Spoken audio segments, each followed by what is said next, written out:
A continuación, Tiempos y Mundos.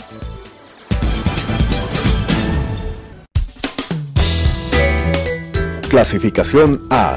Apto para todo público.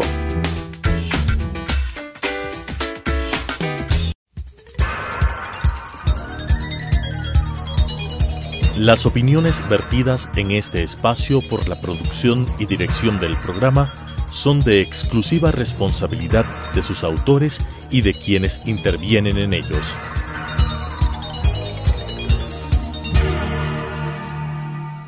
Telesucesos Canal 29 UHF presenta Tiempos y Mundos, un análisis de los acontecimientos y las tendencias que en nuestro común planeta se producen día a día, con la conducción de Alan Cathay. Tiempos y Mundos.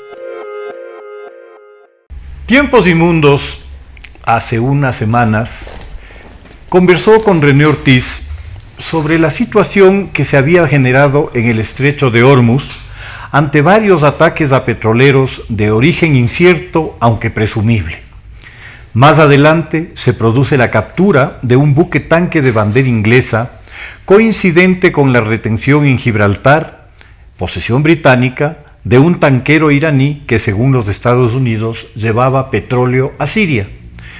Y obviamente las sanciones que pesan sobre Irán por el lado norteamericano impedían que ese tránsito petrolero se diera sin ser interrumpido. Pero por otra parte, la Unión Europea también había establecido un bloqueo a Siria por el tema de derechos humanos que la guerra en Siria ha provocado y ha escandalizado a la opinión internacional. Siria de a poco se ha ido convirtiendo en una especie de protectorado ruso e iraní por las importantes inversiones que ambos países han hecho a lo largo de los últimos años para mantener al régimen de Assad en el poder.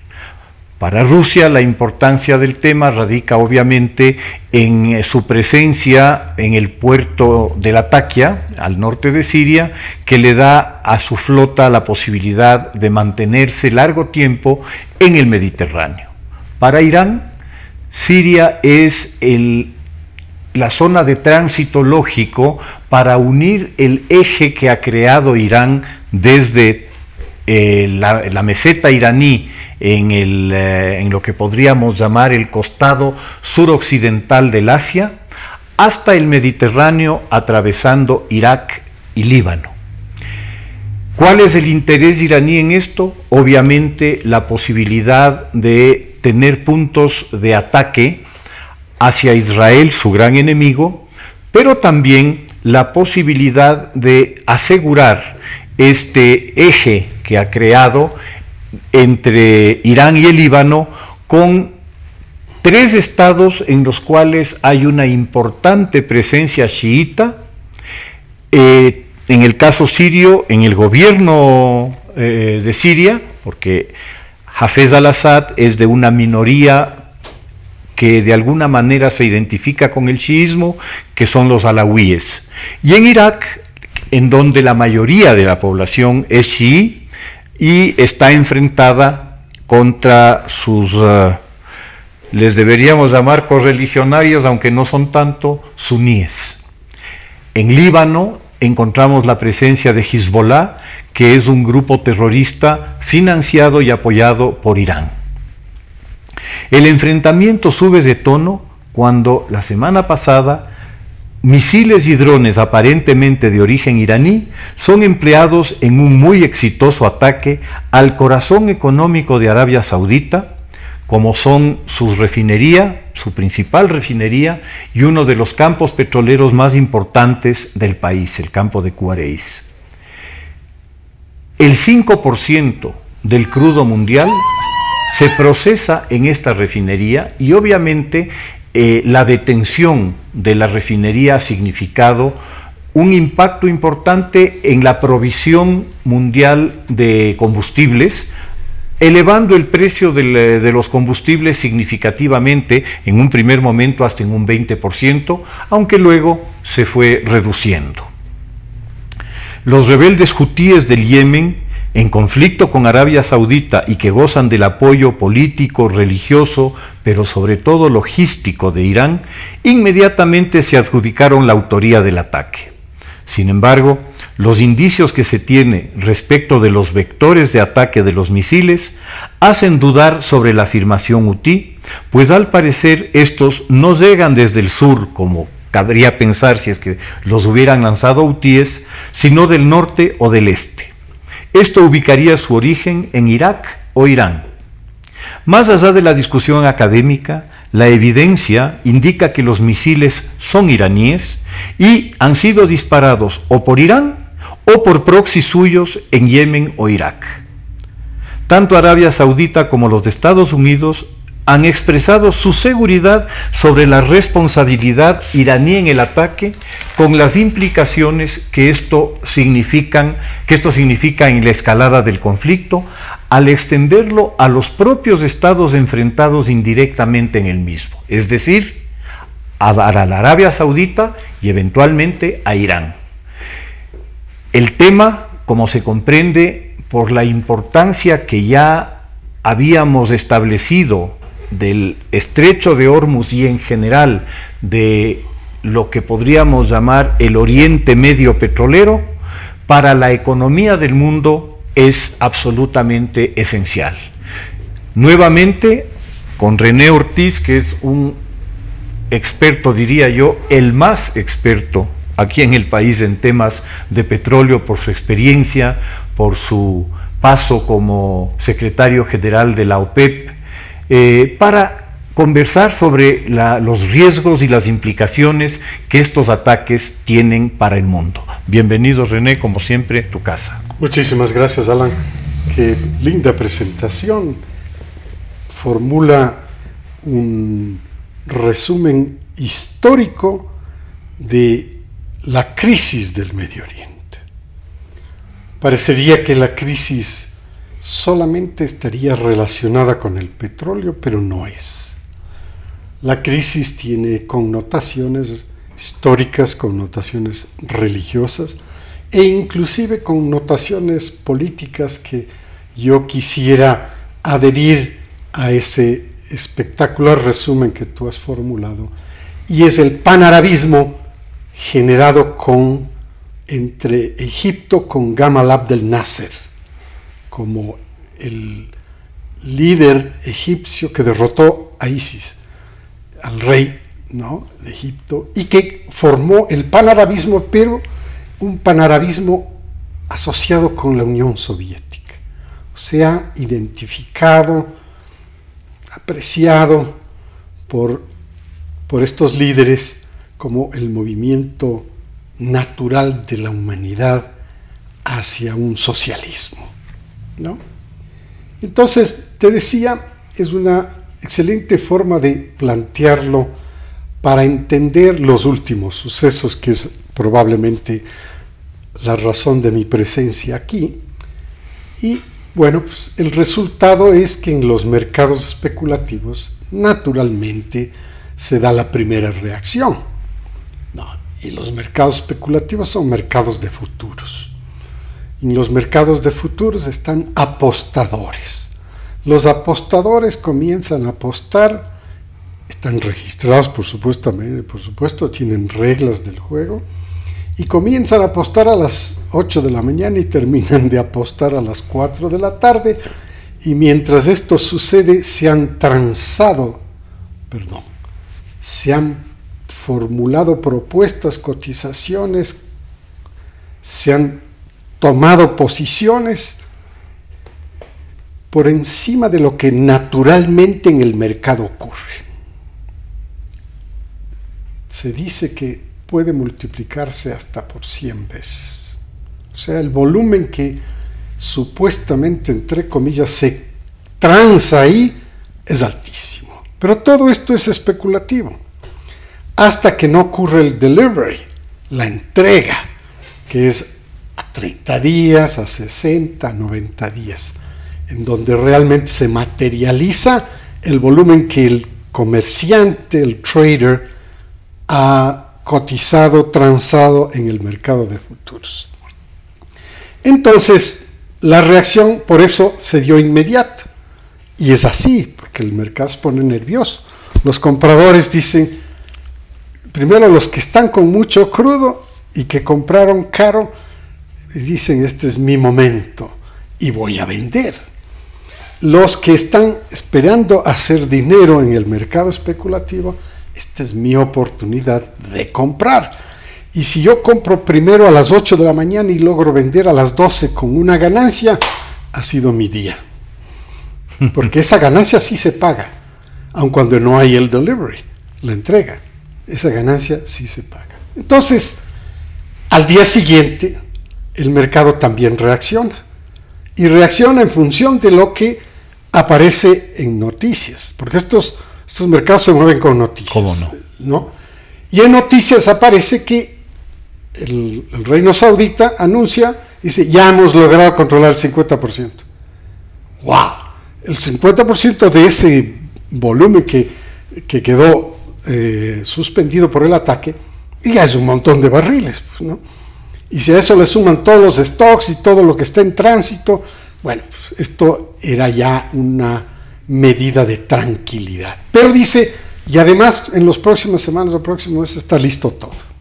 Además hubo también una declaración del gobierno norteamericano en la cual indicó que liberaba el petróleo de su reserva estratégica para estabilizar el mercado. Correcto. Claro, todos estos son declaraciones, posiciones en un mercado especulativo, en el mercado de futuros. Y la reacción también fue inmediata, se cayó el precio a la mitad de ese incremento. Correcto. ¿No? Que había ocurrido. Entonces, en ese contexto es como deberíamos ilustrar a tu distinguida audiencia de cómo funciona este mercado especulativo, en el que no necesariamente están todos los que son, ni son todos los que están, para ponerlo en esa síntesis. Ahora bien, esto es la parte técnica. La parte política ya tiene una connotación que trasciende las circunstancias de mercados. La parte política tocamos tangencialmente en la invitación que me hiciste anteriormente para hablar sobre el Estrecho de Hormuz. Y bueno, la parte política está asociada con lo que llamaríamos los puntos neurálgicos geográficos del mundo del tránsito libre de crudo u de otras mercancías en el mundo. Y el tránsito libre está asociado con estos pasos, estos estrechos, que son más de uno. Unos con más importancia dependiendo de qué transportan. Si son perecibles, evidentemente tienen un impacto y una influencia fuerte. Si no son perecibles, pues tienen otro impacto. Y si son del carácter del petróleo, adquieren una connotación mayor. Entonces, en ese contexto, Hormuz, Malaca, Suez, son puntos geográficos muy importantes. Entre estos tres, casi 30 millones de barriles por día cruzan por esos estrechos. Panamá, por ejemplo, siendo un canal tan parecido al de Suez, sin embargo, no tiene esa connotación. Entonces, geopolíticamente se han convertido estos pasos en pasos donde influye necesariamente quienes están jugando a la geopolítica mundial. Y en la geopolítica mundial no hay la menor duda que juegan las potencias. No jugamos los ecuatorianos. No jugamos los ecuatorianos con nuestra tesis, por ejemplo, en el tema de la crisis alimentaria y la crisis humanitaria que vive Venezuela. Y nuestra tesis de la doctrina Rol 2 es una tesis sin connotaciones futuras. La tesis es del no intervencionismo, no es la doctrina Rol 2, como se la conoce. Entonces, el juego es entre grandes. Y el juego es de intereses, porque en la política, en la geopolítica internacional, coincidirás tú conmigo, no hay ni amigos ni enemigos. Lo que hay son intereses. Entonces, tú hacías en la parte introductoria una referencia interesantísima de lo que significa Siria. Y significa Siria una enorme inversión en defensa. Un país que no tiene ninguna capacidad de pago, pero que ha recibido enormes cantidades de dinero en armas, que se ha armado, que tiene una lucha interna, una guerra civil que ha provocado más de 2 millones de sirios que han emigrado y que están viviendo en refugios en la misma Palestina, en Líbano, en Turquía, perdón, y otras partes del mundo.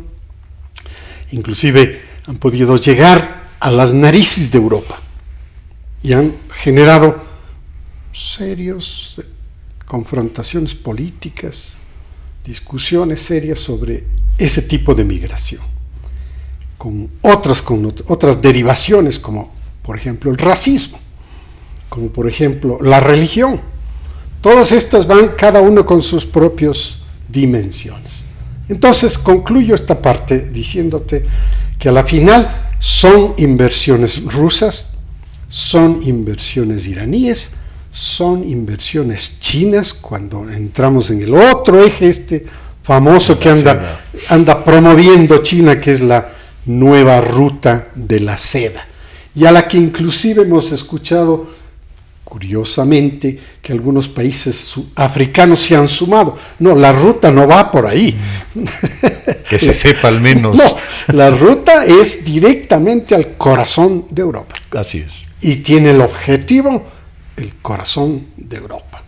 Y de ahí puedes, tú que eres un historiador, un gran estudioso, puedes hacer las referencias históricas retrocediendo hacia atrás de estas ambiciones asiáticas sobre Europa. Entonces, ahora sí podemos entender que en el otro lado, en Occidente, los intereses son, primero, que fluya el comercio, porque el capitalismo es eso. Así es.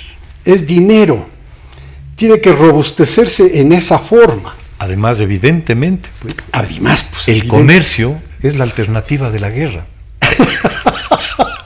Me gustó, claro, me gustó, Alan. El comercio es la alternativa de la guerra, me encantó.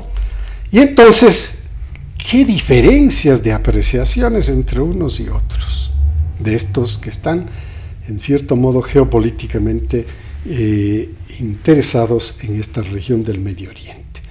Y esta región ha pasado por una serie de vicisitudes, y el Islam, la parte religiosa, intervino en su momento con el Ayatollah Khomeini, que fomentó, y bueno, todos los clérigos iraníes, chiitas, fomentaron la caída del Shah, que era una monarquía auspiciada o apoyada por Occidente y Estados Unidos, casi, diría yo, armada al estilo occidental, con armamento de estilo occidental, totalmente diferente del resto, ¿no?, que tenían sus relaciones con la Unión Soviética.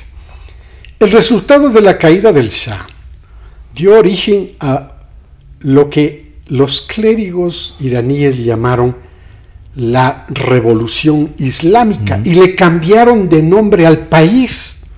República Islámica de Irán. Exactamente, le introdujeron el calificativo de islámica. Pero ahí hay que ponerle el paréntesis que ellos no le pusieron, que era chiita. Y era chiita porque se iba a exportar esa revolución. Y curiosamente hay algunos países que han tenido revoluciones y cuyo interés es exportar. Otros se revolucionan, se cambian, pero es interno. Pero hay algunos que buscan exportarlo. La revolución bolchevique querían exportarla. La revolución islámica querían exportarla y todavía la quieren. ¿A quiénes? yo me imagino que el primer target, el primer objetivo de la exportación es al resto de sunitas de este gran mundo islámico que es gigante, en el que los sunitas están más o menos, se lo suma como un 80%, correcto, y los chiitas, que son los que estarían auspiciados por los clérigos iraníes, un 20%. Entonces, ¿a quiénes le van a exportar la revolución? Es a cambiarles a los sunitas por chiitas. Bueno, también ya entrando en el análisis histórico, y este es un tema que me parece que es absolutamente esencial en la comprensión de lo que sucede en Oriente Medio. Es decir, Irán, Irak, que tienen una población chiita muy mayoritaria, enfrentados a una Arabia Saudita, a una Jordania, a una Turquía, que tienen una población sunita muy mayoritaria, están en un estadio temporal parecido al de la Europa de las guerras religiosas del 1600. Entonces resulta interesante tratar de comprender las lógicas, y la historia es maestra, pues, ¿no? Maestra. Y en esa medida, las consecuencias y los modos en que se lucharon esas guerras religiosas del siglo XVI en Europa entre protestantes y católicos, nos podrían dar algunas pistas de cómo se desarrollará el conflicto entre estas dos tendencias, y si cabe esperar una disminución de la importancia de la clerecía en las decisiones personales y estatales en los estados musulmanes. Esa pregunta que tú me haces y te haces a ti mismo y lo planteas a tu audiencia es parte del famoso concordato. Esto es parte de una evolución democrática. Y entonces, como eran monarquías, todas, el cambio democrático puede tener un peso específico importante.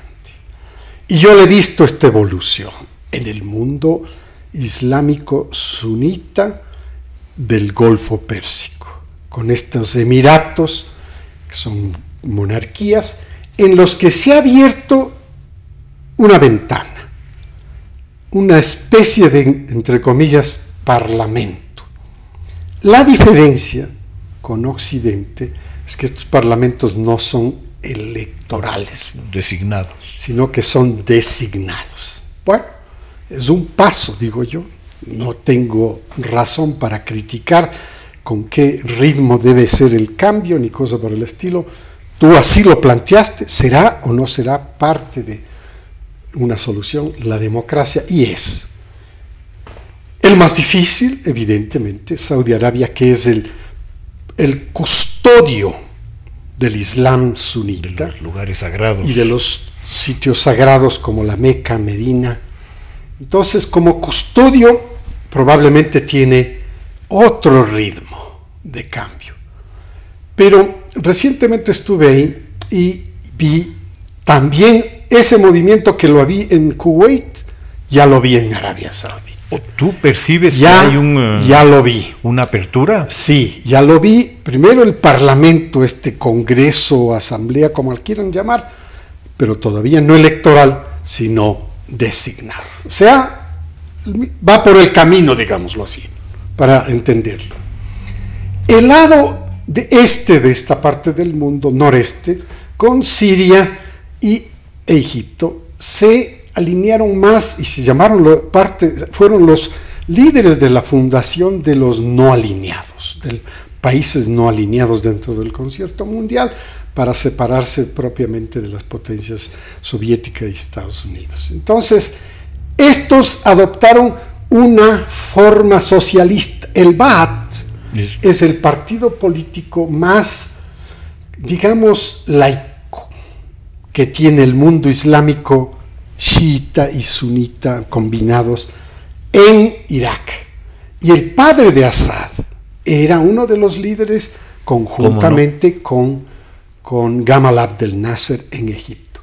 Pero ese panarabismo socialistoide, llamémoslo así, fracasó definitivamente. Después, inclusive cuando todavía vivía el rey Hussein del reino hashemita, ya se salió de ese panarabismo y más bien se unió a las monarquías. Él era un monarca también, recordémoslo, era un monarca. Entonces, fracasó esto. O sea, ese intento falló, pero se quedó en Irán. Y los clérigos le han dado una salida. Viven una democracia, probablemente imperfecta como todo, nada es perfecto.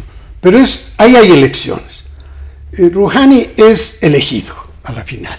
Él sustituyó a uno que era a un presidente que era Ahmadinejad, que era radicalísimo y amiguísimo de Rafael Correa y de Hugo Chávez y de Maduro, amiguísimo de ellos, y quería hacer muchas cosas por acá por el mundo. Se estaba queriendo meter en el mundo de América del Sur con el auspicio de estos dos líderes socialistas de Ecuador y de Venezuela. Y entonces te dan señales de que sí, hay elecciones, hay algo de democracia. No es como las de Occidente, bueno, nada, en mi opinión nada es perfecto, todo es perfectible. Y entonces, ahora sí hay que recoger ciertas tradiciones históricas y decir, ¿qué es lo que busca Irán? Y yo presiento que aparte de la exportación del Islam y la revolución islámica hacia el resto del mundo islámico, Irán busca una hegemonía mundial. Y entonces se fue por el camino nuclear, porque ese es el que verdaderamente le puede dar miedo a la humanidad. Porque la humanidad tiene miedo de en manos de quién está la bomba atómica. O las armas químicas. O las armas químicas.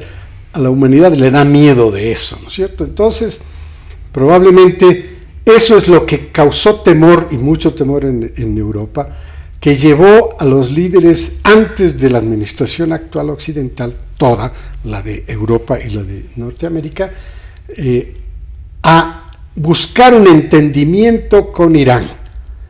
Y vea, si usted es miembro del Tratado de No Proliferación de Armas Nucleares, entonces vamos a ver si usted nos permite a Irán inspeccionar qué es lo que está haciendo con su programa nuclear.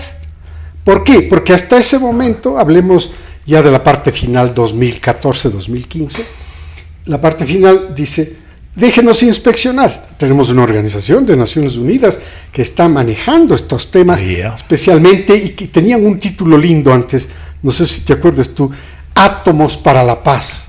Sí, y la organización es la AIEA. Sí, claro, exacto. Y tiene la sede en Viena. En Viena. Tiene la sede en Viena. Pero era lindo el nombre, Átomos para la Paz. Cuando yo era estudiante en la Politécnica, así lo conocí. Átomos para la Paz. Bueno, esa es otra historia, no me quiero desviar para poder centrarme en esta parte. Entonces, se produce una aceptación por parte de Irán. Conversemos, porque evidentemente entre la administración de Ahmadinejad y la de Rouhani se creía que la administración de Rouhani iba a ser un poco menos beligerante con Israel, y no lo es. Es probablemente un copy-paste de Ahmadinejad, o sea, muy radical. Y recordemos que Ahmadinejad perseguía la desaparición del Estado de Israel. Entonces esa es una propuesta mundial infernal, ¿no? Hacer desaparecer a un país y avisar que quiere desaparecerlo al país. Es diferente totalmente, si tú lo ves, de la anexión de la península de Crimea por parte de Rusia, o el posesionamiento de una isla artificial en la mitad del mar de China sureste del sur por parte de China. Pero esta sí es una amenaza seria, porque Israel la toma en serio y Occidente la toma en serio. No?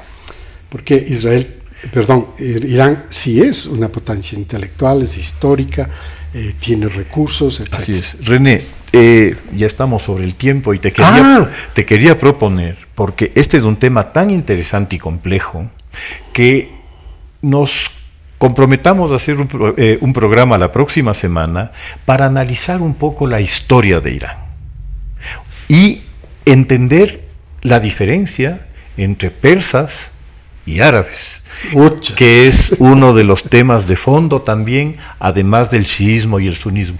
Así que, si es que estás dispuesto, te comprometo desde Con ya. mucho gusto, Alan. Solamente concluyamos esto.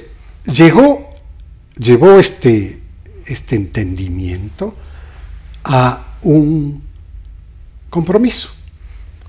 Y claro, viene una nueva administración de Estados Unidos y dice, ¿qué es ese compromiso que le llaman Iranian Deal? O sea, el acuerdo iraní. El asunto iraní, o Iranian Nuclear Deal, o sea, el asunto nuclear iraní. ¿Qué es?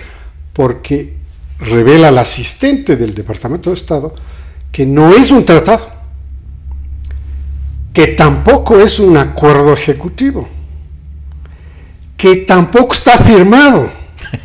Y entonces dice, en ese acuerdo hay una serie de compromisos de Estados Unidos que tiene que certificar cómo este entendimiento entre las partes que dio lugar a se llama Joint Comprehensive Plan of Action, así se llama, Joint Comprehensive Plan of Action. ¿Cómo es que podemos implementar algo que no es un tratado, que no es un acuerdo ejecutivo, que no es un convenio y que no está firmado? Ahí dejémosle a tu audiencia con la curiosidad, la incertidumbre, la curiosidad, ¿no? Entonces, ¿qué es y cómo actúan los países ante esto? ¿Con solo buena voluntad o también hay algo más?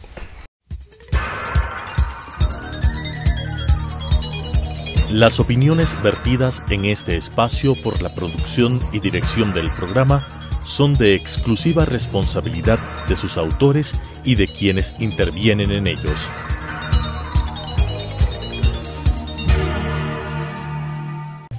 Telesucesos Canal 29 UHF presentó Tiempos y Mundos, un análisis de los acontecimientos y las tendencias que en nuestro común planeta se producen día a día, con la conducción de Alan Cathay.